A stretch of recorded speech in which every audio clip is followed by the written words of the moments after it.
Not in this studio all that much. I'm usually over there. So. Oh. All right, here we go. Coming in 3, 2, 1.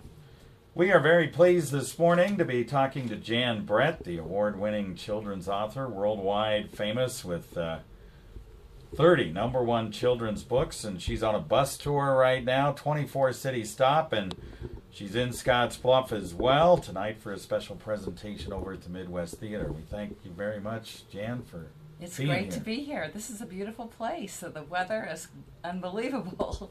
It's really nice today. If you were here yesterday, it was a little cool. But I other wish than we that- could be here for a week or yeah, more. Yeah. Well, we really appreciate you coming. You brought chickens with you. Your book is Cinders, a Chicken Cinderella. That's and right. You brought chickens with you. Explain the situation before we get started with the chickens, because you raise them, right? I do raise them. And my editor also has a small flock. I've been raising chickens for 15 years. And after we get through talking about the book business, you know, what's going on in the book I'm working on, then, you know, sometimes our thoughts drift, and she asks me about different problems we might be having with our flock, or challenges, let's say. So she said, you know, Jan, do you ever have one that gets picked on? And I said, yeah, sometimes when they're molting, every year they lose their feathers one by one, and as they grow back, they're not very happy about themselves. And I said, well, I just give them food and water, you know, in a little place that's apart from the other ones. And then sooner or later, you know, they are the ones who are the queen of the roost, because their feathers have grown back and they look like, you know, shiny new. And we both said at the same time, just like Chicken Cinderella. And then Margaret said, you should do a Chicken Cinderella. And I said, oh, I don't know. And then my imagination started thinking about, oh, they could live in Russia, where they had the beautiful ball gowns in the olden days and the incredible hats, and I would have to go there, and maybe it could be in winter, so they would have a sleigh instead of a carriage. You know, this is the pumpkin that gets transformed. And then I had my chicken models. So anyone who has chickens knows that they all assume different roles. So you have the grouchy old man, and you have the little pullets, that's a female under a year old. And they run around very self-importantly, like, oh, we are just so pretty. And then you'll have the hens that are very dignified, and they lay their eggs, and they have to let the whole world know, I've laid an egg, I've laid an egg. And the cockerels, they're my favorites. They're like juvenile delinquents, always fighting, but then they're also the most friendly to me. So they will jump on my shoulder and just make themselves, they're just full of themselves, that's what they are. So you had a lot of, obviously it was pretty easy to come up with. It was so easy. And the best thing is that these dresses, they're called sarafan, which is the traditional dresses they would wear in Russia. They're like a jumper, and they kind of almost fit like a smock. Perfect for chickens, because chickens don't really have waists. You know, they're mostly fluff, so they really look beautiful in them. And then there's a special kind of hat called a kokoshnik, and it's almost like a crown, and they look beautiful in them, the chickens. Now, I don't dress up my chickens at home. They strictly are in their coops. I like to think that they're very nice, clean coops, but I don't dress them up. That's pretty cool. It's pretty. You have 100 chickens at home, approximately? I do, but many of them I grow up and then I sell to 4-H children and to other fanciers that have my breed, which is white-crested Polish. And they have a minor role in the book, but the fairy godmother is a silky, which is a very beautiful white fluffy chicken. And then Cinders is a chicken that is kind of grayish and not very showy, but when you look closely, she has beautiful feathers and big luminous eyes. And she makes a very good Cinderella, because you can see how the prince would, once he got to know her, would think, oh, she's very beautiful. That's cool. And the fairy godmother had something to do with that, too. With a poof, and then she has the magnificent dress. And the book has sparkles on the jacket, which my 4-year-old daughter is into princesses, and so it kind of satisfies that need for anybody who likes pink and sparkles on the jacket. Pretty amazing. How did you get involved in writing children's stories? I mean, when did that start, and what was the reason why? Well, I love drawing, and so when I was little, I was really shy and a slow thinker, and so I could never say what I really wanted to say unless I was drawing a picture. And then, so that was going to be my goal, children's book illustrator. But then when I went around with my portfolio to publishers, they said you would have a better chance of being published if you told the story too, wrote it. So I was a pretty good storyteller just because I like to tell stories, and my sisters will vouch for that. They never believe anything I say. Where does the story start and the real life end? Nobody knows. So then I started writing. And now I haven't looked back. And it's like living in a fairy tale world. I get up and I get to color all day, which is, how could you get better? Well, there is one thing better. Is my husband is a musician, and he's in the Boston Symphony. So when I'm not drawing, I can listen to his concerts. And for all the children out there, it's a great way to get ideas. When you're listening to music, your thoughts go in places you never expect. You get carried away. So I get a lot of ideas listening to Joe. That's pretty good. That's pretty good.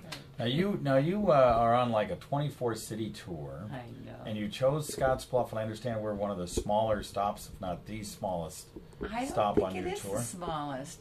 You know, we go where people love books. Mm-hmm. And so I haven't gone to my signing tonight, so I don't know how many people will be there. But it may be in some places that books are held closer to their hearts than in other places. The children love to read, and it could be that sometimes in the big cities you get carried away doing other things, and there isn't that emphasis. But publisher sends me, and I don't know really how they figure out where we're going to go, but I'm glad to be here. Well, you will get a look at the library, and I think that's part of the reason. If you look at the children's library at the Scottsbluff Public Library, that might be one of the reasons why he sent you here, I think. That is a good possibility. So, all right. So, did you have any idea at all that this would take off like it has for you? Well, not having this bus with the fancy bus, I mean, the fancy bus and the 30. It's incredible. No, I really didn't. As a matter of fact, I was dismayed when I first had to start talking about my books, because I thought I write them because I can't talk, so I had to kind of learn how to do that, and it was a big stretch for me because I'm pretty shy, and I like to be home drawing, not being the center of attention and all of that. But when I have contact with the children, that all changes, because I do love children, and I loved being a child. So a little bit it's an incentive to think back to those years, 6, 7, 8, when everything is adventure, the world is full of wonder. So it's wonderful to do that, to think like a child. And when I'm doing my drawing, they're very detailed, but they're the kind of books that I liked when I was little. I wanted to walk into the page and be taken away to another place. And I loved reading Beatrix Potter. She was my favorite. And hearing about England, and they would say waistcoats and chimney pieces and just a few little things that just made them seem so exotic. So part of my job is to introduce children to different cultures. So I have books set in Africa. This one is in Russia. Next year it will be in Canada, in the very far north. There'll be some Native American crafts that I'll use in the borders. And I've gone to Costa Rica and, Africa, 3 books set in Africa, and Europe, different places in Europe. So that's been fun for me, but I like to think that children's frame of reference has expanded a little bit. I think you're probably right. So you answered my question about whether you're writing another book right now. Is that one all pretty much done, the one that's in Canada? I brought it on the bus. Did you? I'm always late because they take so long. It takes an hour to do an inch. And I work all the time, but they just never seem to get finished. So right now it's the crunch time. So I even, between stops when the bus isn't moving, I can't do it when the bus is moving. Then I've got my artwork there. My editor is emailing me how much is done. Can you mail it from the road and all of that. So there is a little bit of pressure. Yeah.